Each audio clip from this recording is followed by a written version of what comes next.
Can you transform your sadness into something more productive that will actually transform your performance in every area of your life?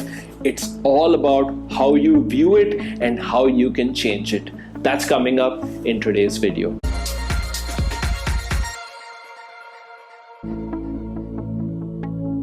Essentially, every emotion is nothing but a message that is influencing how you think, feel, and act in any given situation. Know this, that if you understand and embrace your emotions and be constantly aware of how they are impacting you and the people around you in any given situation, you are guaranteed to see higher performance in every area of your life. Keeping that in mind, every emotion impacts us by telling us a message in these two ways. Number one, it asks us a question. And on basis of that, it does this. Two, influences our behavior. It influences what kind of results we see, and if we are to see high performance results, we need to have a better understanding of our emotions. Emotional intelligence is key. What is it that I love is currently going away from me right now? This is the question we ask ourselves whenever we feel sad. And the reality of sadness is that we are going through a lot of pain, even though we as humans are either designed to experience pleasure or avoid pain. We are going through this pain and we're so emotionally aroused that we do not know which way to go. This is how sadness typically impacts us, but it also influences us in a certain way, and it's up to us to acknowledge that sadness is one of those powerful drivers of behavior that either can make us stay where we are right now or focus change to a point where I want to do something that is going to help me stop feeling sad at this point of time. That's how we usually look at sadness. Any kind of specific mental illness or something like depression or even a stronger state of going to the point of suicide. All of this comes together in one way or another to help us understand that yes, essentially I am sad.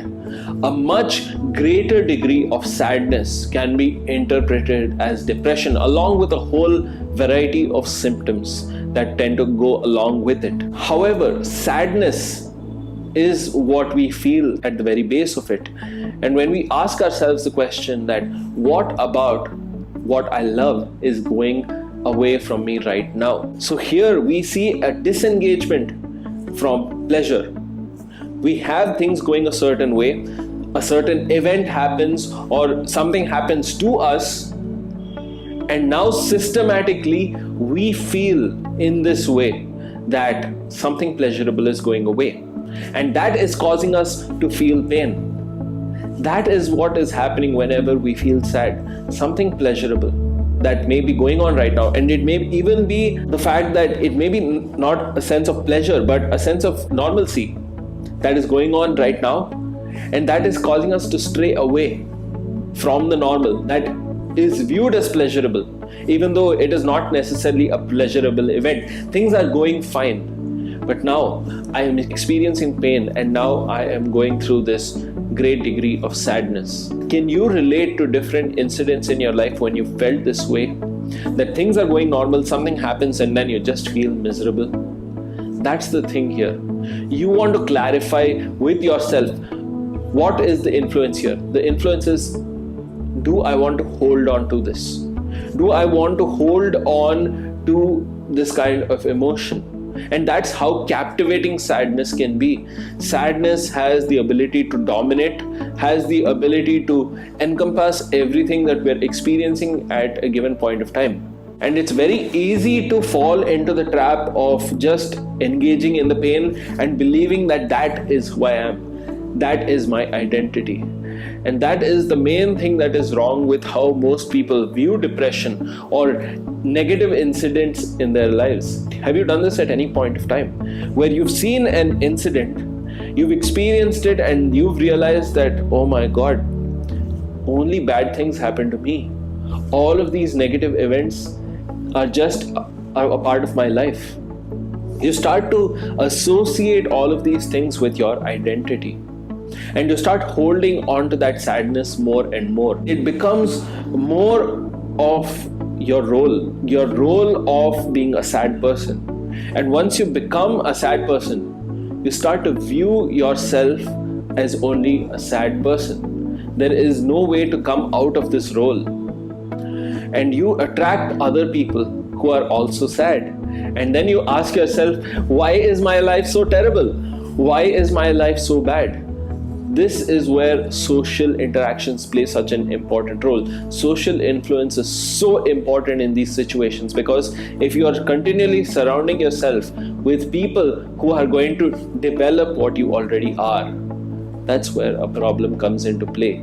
Social influence plays a very impactful role. You surround yourself with people who drink alcohol, you drink alcohol. Surround yourself with smokers, you smoke as well. You surround yourself with successful entrepreneurs, you surround yourself with positive people who make impact not only in their lives, their families' lives, but also the people around them. That is how you are going to be as well. Sadness is essentially that internal drive that forces you to continue feeling that way for a prolonged length of time, so long as you let it. So don't let it. Quite simple, right? You're either clarifying whether you want to hold on to that sadness or you want to move on. You want to recreate the situation in your own likeness, that I am not a sad person. This is not who I am. This is not the role I want to play. This is not my identity. My identity is that of a happy person. My identity is that of someone who experiences joy, who spreads joy to other people's lives. Then systematically you can create the changes in your life to come out of that sense of sadness, that sense of depression, that okay, I am feeling this way right now. You may continue to feel this way because you're emotionally aroused for a length of time, as I've already mentioned. But keep in mind that you have the potential to come out. It's not your fault that you fell into depression. However, it is your responsibility to come out of it, to come out of that emotional arousal once you have gathered the resources around yourself to overcome sadness.